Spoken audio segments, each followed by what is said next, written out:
Hitchens, the Mail on Sunday columnist, and he has graciously agreed to spend some time with me as well. So, welcome, Peter. It's a joy. Now, I've been following your stories about antidepressants. Now, Yes. A couple of weeks ago, you wrote that the medical fraternity had finally, at least some of them have decided that the notion that antidepressants replace serotonin and therefore are very effective in curing depression or sorting it out. And this was quickly contradicted by the medical fraternity, who say, oh, no, they do work. So what's going on here? Well, it's such me. Here it was. The whole proposition had been for years that they're called SSRIs, serotonin selective reuptake inhibitors, in long. And the idea was that they raised levels of serotonin and that lower levels of serotonin were the cause of depression. And this actually had been disputed by many experts for some time. There's a fantastic series of essays for anybody who's interested, and many people are, because antidepressant taking is very widespread, by a doctor called Marcia Angel, that's Angell, 2 long articles in the New York Review of Books, which are very well worth reading on this if you're interested in the details, published some years ago, in which huge doubt was cast on this theory. Which is, it has always been slightly dodgy. And then we had this vast meta-analysis last week, conducted by very creditable people and published by a very creditable scientific journal, saying, actually, no, there is no proof that the level of serotonin determines whether you have depression or not. So you would have thought, I wouldn't, but you might, you would have thought that on the moment this came out, people would say, oh, well, in that case, perhaps we better rethink the mass prescription of these pills. On the contrary, the Times itself, on the day it published the article, also published a leader saying, well, it may be that they don't work in this way, but they seem to work in some way. And a number of media doctors have gone into print pretty much immediately saying, no, actually, it's all still perfectly all right. It's one of those things that people want to believe. And it is, in fact, the placebo effect. If doctors were allowed by law to prescribe fake sugar pills to people, knowing that they were fake sugar pills without telling them, then I promise you that these pills would, in fact, result in many, many people recovering from illnesses they think they have, or indeed do have. Placebos are very effective, but that doesn't necessarily mean that their usefulness is proved in the way that antidepressants' usefulness is proved. Because the problem with antidepressants is they do, although the serotonin theory is, how shall we put it, under some attack, these pills often have very serious side effects. And people experience very unpleasant things as a result of taking them. And when they try to stop taking them, they find that the withdrawal symptoms are extremely powerful and very unpleasant, and in many cases they give up. So there are definitely real biochemical effects from them, even if the biochemical suggestion that by raising serotonin levels they treat depression doesn't really work. It's extraordinary. People want to believe. Really want to believe. Doctors want to believe. The people who take these pills want to believe that they work. And on that basis, I strongly suspect that although the evidence for their efficacy has been seriously damaged by this study, they'll continue to be prescribed in very large numbers. But do you think that in the respect of the fact that these people believe they'll work and they take them, because I've had friends who've had depression and they've been given antidepressants and Prozac and what have you, and they say, oh, it's incredible, after 2 or 3 weeks you're bang up to speed, everything's fine. Are you saying that you think that's due to a kind of placebo effect, that they work because they think they'll work? I don't know that it is, but it seems to me to be a reasonable supposition to make that this will sometimes happen. After all, how could you objectively measure the level of depression in a human being? All you can go on is what they say.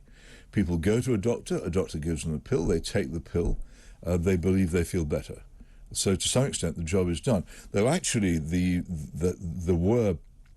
another part of this was a guy called Kirsch, who wrote a book called The Emperor's New Drugs. He got hold of the suppressed results of the experiments that the big drug companies had done. They weren't obliged in America to publish the full results of their experiments, setting the effectiveness of the antidepressants against placebo sugar pills. And in fact, the difference in most cases between them was negligible.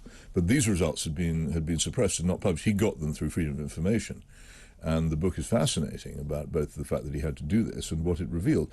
So even the only way in which you could even get somewhere towards establishing whether the pills worked as such would be in tests against sugar pill placebos. And those tests have in many cases shown there is precious little difference in terms of the treatment effect. I think the whole thing deserves much more serious examination. There are all kinds of other alarming aspects of antidepressants, which I won't go into here because I haven't sat down and got out all my research and facts on this. But I think that there is a lot to worry about in the prescription of these pills. And also there's a lot of money being made out of it, which means, of course, that the medical profession and the pharmaceutical industry have no interest whatsoever in any serious discussion of whether they work or not. And it's been very fascinating, though to me entirely predictable, to watch this appearance of a proper scientific study and the unreadiness of many, many people to listen to what it's saying. Given that the study to which you initially referred to says that they could find, I think it's University College London, said that they could find no connection between no basis for the theory. Serotonin levels and depression, why have these other doctors subsequently come fast out of the trap to say, well, these pills do work? Are they saying there is a connection then? Well, they're not. I think what they're probably relying on is the fact that they believe that they work. They have patients who say that they work for them, and therefore there must be something. Even if it's not the original theory, it must be something else. On the same basis, I have to say, the horrendous treatment of electroconvulsive therapy is still used in mental hospitals on people. There's, as far as I know, no proper scientific basis on which it could be said to work. It's pretty much the equivalent of, you remember when televisions used to go on the blink and you thumped them? It's pretty much the medical equivalent of that, but it's still used, astonishingly. Yeah, but my mother... It's not so... The whole mental health area is so... There was a very fine book by a man called James Davis on this subject a few years ago. The subjectiveness of the diagnoses of mental illness is extraordinary. And there is a document called the Diagnostic and Statistical Manual, the DSM, of the American Psychiatric Association, which I think is now in its 5th edition.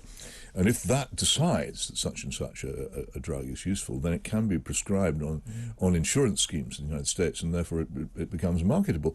And this is, if you look at it, you can't really see anything particularly objective in it, and yet people compare it with what you might call physical medicine, where antibiotics work. If you take an antibiotic specific to a particular infection, that antibiotic will generally cure that infection. If somebody took that antibiotic who didn't have that infection, it wouldn't have an effect on him at all. But it has that effect, and the effect of physical drugs is actually objectively measurable. In these cases, it's not so. The James Davis book, by the way, was called Cracked. It's extremely good, brief, popular summary of the state of science in this, and I just wish there would be a bit more scepticism about this, particularly because of the very sad stories you hear about the side effects of the pills that people are given. Yeah, I think it's slightly disconcerting when doctors or the medical fraternity say these drugs work, this therapy works, but they don't know how. My mother, after the death of my father, fell into a very, very profound depression with Well, you could just say she was very, very grieved, couldn't you? But they it did have quite debilitating effects on her. I mean, she did really lose her marbles. So they said, oh, we'll give her electrode therapy. Yeah. And I said, well, how does it work? He says, well, we don't really know, but it does actually kick people back into normality. So in the end, and I regret it now, we did say, okay, go ahead. And it did kick her back into normality for about a month, and then she fell straight back. I'm so sorry to hear that. But the point is, what I found disconcerting was, I said, well, how does it work? Oh, we don't really know. Yeah. Well, it's... Well, for These are many shots in years, the dark, aren't they? it's not. The medical profession performs miracles. There are surgeons of astonishing skill and ability.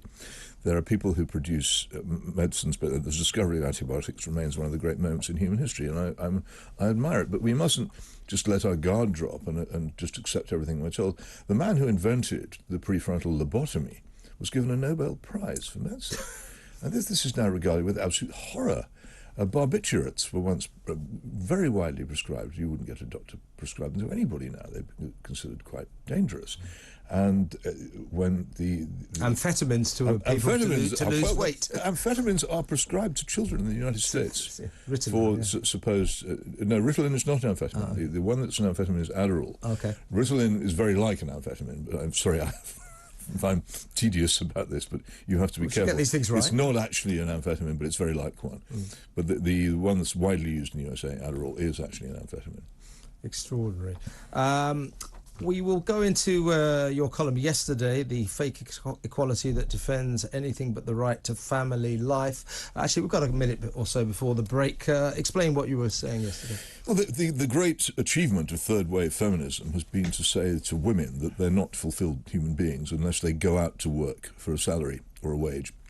If they stay at home and raise the next generation, then that's not enough. They won't be fulfilled. Going back to Gloria Steinem and Betty Friedan, the great American advocates of the new type of feminism which emerged in the late 50s and early 60s.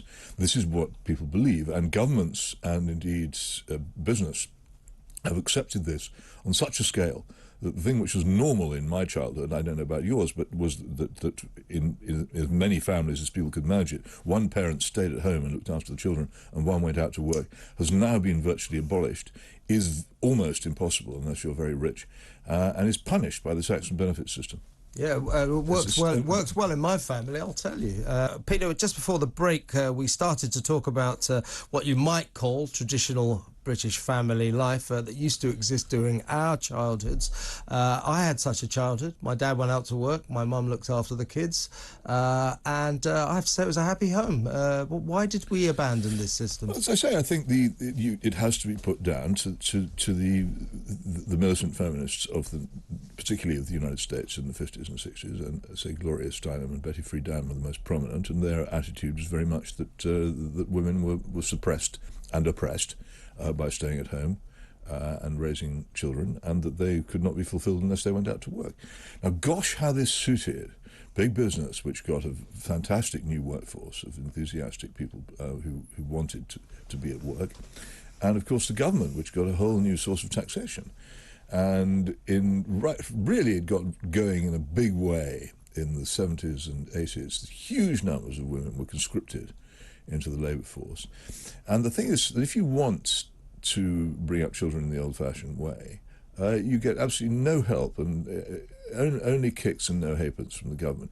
You can get subsidies for putting your children in nurseries and all kinds of tax breaks for that. But if one of you decides not to earn a wage at all, and there's just one wage coming into the household, no help comes, and there's no subsidy at all for that form of childcare. Even though, in my view, it's certainly at least as good as and the very best paid for childcare, and in my view, considerably better. Do you know, I know you won't be a student of television soap operas, but I used to be a TV critic, and I noted, so you have EastEnders, Emmerdale and Coronation Street, yeah. And if you look at them now, there is not one single traditional family with a mother, father, and shall we say 2 kids. No, it was a chapter in my book, The Abolition of Britain, about the use, in my view, of these soap operas as propaganda for a new form of society. And by giving people examples on television of this new way of life, I'm sure it was widely spread. And of course, by excluding it from reality in these soap operas now, you get those people who continue to persist with the traditional form of family life, feeling alone, which is not unreasonable, because in many cases they are alone and out of fashion and possibly even mistaken. It's very hard to do if people want to do it, and those who do deserve a lot of praise, because it takes courage and guts, and also they just simply don't have, in many cases, much money to do it, but they're determined to do it, and they do. So I say good for them. But the thing is, for most people, it's not even a choice. They simply cannot. The world is now designed around having two incomes coming in. And a lot of the work that people do is not, it seems to me, particularly inspiring, working in a call center or something like that. Why is that in some ways superior to what seems to me to be the most responsible job any of us ever tackles, namely the raising of the next generation? Parenthood, indeed. Talking of television, I don't know how much TV you watched during the couple of hot days we had last week, but the amount of catastrophizing about what was going on. Britain was on fire. This is climate change. All the weather forecasts were full of dire warnings. Don't go out. Don't drink water. I mean, this is another way in which this country has changed. We didn't used to be this hysterical about everything, did we? Not quite this hysterical. Though I got out of the archives at the weekend for my column a wonderful Radio Times cover from November 1974, in which the BBC was at that point predicting a new ice age. The cover. They changed tack. The cover shows, as you go to my to my column on my Twitter feed, you can see it. I went to the British Library to check because I thought maybe it's a fake. It can't be. It's so ridiculous. It might be a hoax. And I went to the British Library to check, and I looked at it. And there it was. There's a lovely picture of the blue planet, with a whopping great hunk of ice sitting on top of it. And it actually says that new ice age is coming. That's what a lot of people believed in 1974. And this is the great mistake, which they were influenced in that by a tremendously powerful weather experience which this country had. You may remember it, I do. 62, 63, the winter of those 2 years was one of the coldest that ever been. The country froze solid. If it hadn't been for steam locomotives, I don't think anything would have moved. And it was really quite shocking. And after that, there was a long period of not very good summers, and people thought, oh, well, that's the end of warm weather. We're heading for a new ice age. And this is the crazy thing people do, extrapolation from short periods of experience and making it into a definite prediction. I don't know what the weather will be really tomorrow, certainly not Wednesday week. And I don't know what the climate of the world will be like in 100 years. It's plain at the moment, it seems to me, that we're warmer than we were in my childhood, for certain. But how long that will last, I don't know. And I just think there's far too much readiness to jump to conclusions. I don't want to get into the discussion about warming because there's absolutely no point. It's like arguing about religion. But I just thought, by the way, I just want to tell as you said, the whole thing was hugely overdone. Viewers, we've got a copy of your Radio Times thing up. There it is, the Ice Age cometh. Yes, good. It's beautifully done. I think it's really striking. Funny, very funny. But it was when I got there in the British Library and opened up the old archives, and then. Wow, it really is true. So as you get all these nanny state warnings about not going out and drinking water and all those things that we must be told by our caring government, you fear that, gosh, this summer's so hot. This is the hottest summer ever. You're probably old enough to remember the coldest summer since records began. That was last year.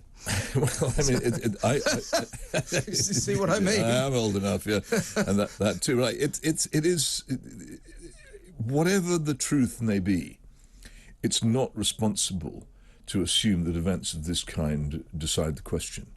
That is not actually it's not scientific. 2 hot days do not a climate change crisis. When I was a Marxist-Leninist and we studied a system of thought called dialectical materialism, it was actually a grave mistake known as opportunism, which was taking a series of events and imagining they were a straight line, whereas in fact they were quite possibly part of a curve, but you had to stand back from that and see, and it was just a grave mistake to extrapolate too much from too little information. We do this all the time. And the other thing people don't realise about news is that there's a market in it. If wildfires are news, and there's a wildfire where you are, you're a freelance journalist, and you've got film of it, you're much more likely to get it on a day like Tuesday, than you would be on any other day. Well, the Observer yesterday carried a story saying that we only narrowly avoided a new Great Fire of London after the first one in 1666. Did they say that? Yeah, if the wind had been a little stronger last Tuesday, we would have had another Great Fire of London. That is just not true. Well, I don't think it is, actually, no. I mean, Pudding Lane has long ago been removed. It wouldn't be like that. if a large part of London caught fire, which I suppose is possible, it's much better protected against fire than it was. It's not quite so much built out of wood, is it? There is that. There is that. There's that difficulty. I mean, what is this? I mean, why is... I don't know. I think it's partly, in my own view, because I am a religious believer, is that it's one of the things that happens to people when they stop believing in God. And the old G.K. Chesterton joke, when people stop believing in Christianity, it's not they believe nothing, it's they'll believe anything. People want to believe in apocalypses and doom, and in human beings being punished for their wrongdoing. And of course, a lot of people with the global warming thing long to see car drivers and people who fly in aeroplanes and polluters punished. And so they set out this apocalyptic doom, which is not all that different from the apocalyptic dooms which people used to believe in the Middle Ages. Well, I had the occasion to debate with a climate change protester last week on ITV, and when I mentioned that anything we do here in this country is a waste of time because we only produce 1% of the world's pollution, whereas China produces 28%, he called me a racist. So there is no talking to these. That's more articulate than most responses I get to. The Chinese coal-fired power industry is enormous. Yeah, 1,150 power stations they've got based on coal. They build them all the time. Be out to in Mongolia where the Chinese coal mines are. You just go past. They're building 300 more as well. On the railway, you just go past endless 2-mile-long coal trains. And we don't just close down coal-fired power stations. We blow them up so we can never use them again. And I'll bet you anything you like, within 2 years we'll be wishing we hadn't. Peter, thank you so much for coming in. Peter Hitchens, their brilliant Mail on Sunday columnist. I hope to see him same time next week.